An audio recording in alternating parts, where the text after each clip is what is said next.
the high-level committee under the leadership of former President Ram Nath Kovind that was examining ways to have this model to go back to this tradition of holding simultaneous polls in India has actually submitted its report to President Murmu today.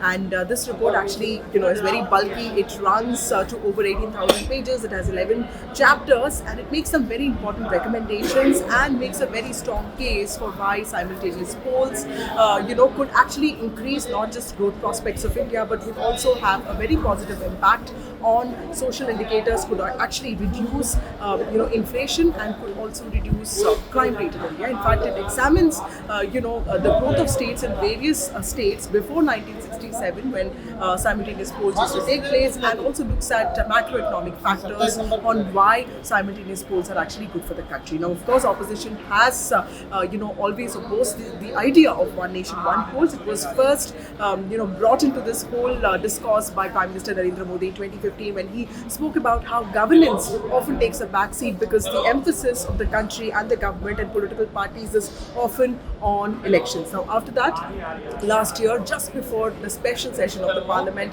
was convened, this whole committee, a high-level committee, was formed. This committee had Ram Nath Kovind, who was the former president. It also had Harish Salve, a very famous advocate. It also had Subhash Kashyap, who is the former Secretary General of the Lok Sabha. It had Amit Shah, the Home Minister, and also Sanjay Kothari, who has been part of the Vigilance Commission, and also Law Minister Arjun Ram Meghwal. Now, this committee has met for over, 65 meetings. It has met for over 191 days. It has actually spoken to not just the national parties, over 6-7 of them. It has also reached out to 33 regional parties. Apart from that, it has also spoken to former CECs and also judicial officers, chief justices, former chief justices of the Chief Justice of India, and it has come up with this huge report, which will be now examined by the government, and then of course a framework will be put in place. What it talks about is putting in place a legally attainable framework to go back to this tradition of holding simultaneous polls. It actually talks about a two-step approach. One, it says that we could start by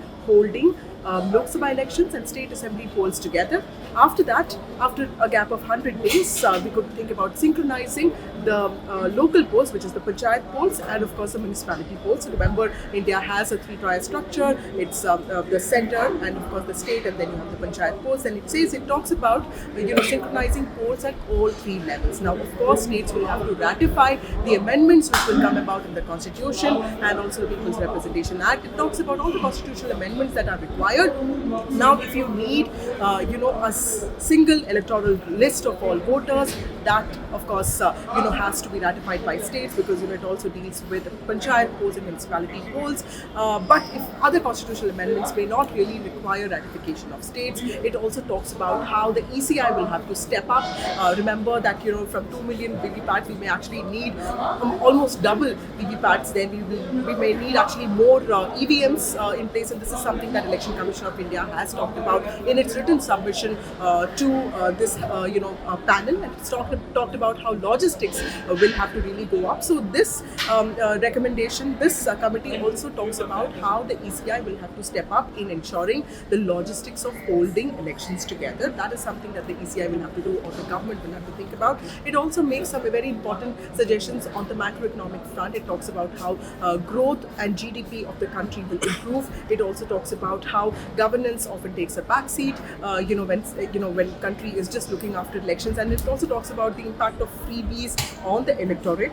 But it also talks about emergency situations. Now, one thing that everyone talks about is what happens if there is a hung assembly, or what if the tenure of the state assembly is not same as the Lok Sabha polls. So it talks about notifying this one particular date, the sitting of the first Lok Sabha or House of People after the general elections are held. It talks about notifying that date as the start of tenure of state assemblies. It then talks about having elections in the case of a hung assembly or a no confidence vote only for the unexpired period of time.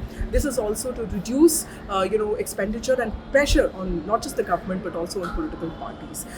Given that I was speaking about this to O.P. Rawat, who's a former CEC, and he was saying that expenses on Indian elections is not as much as the West and many other countries spent on. In fact, it's just $1 per vote.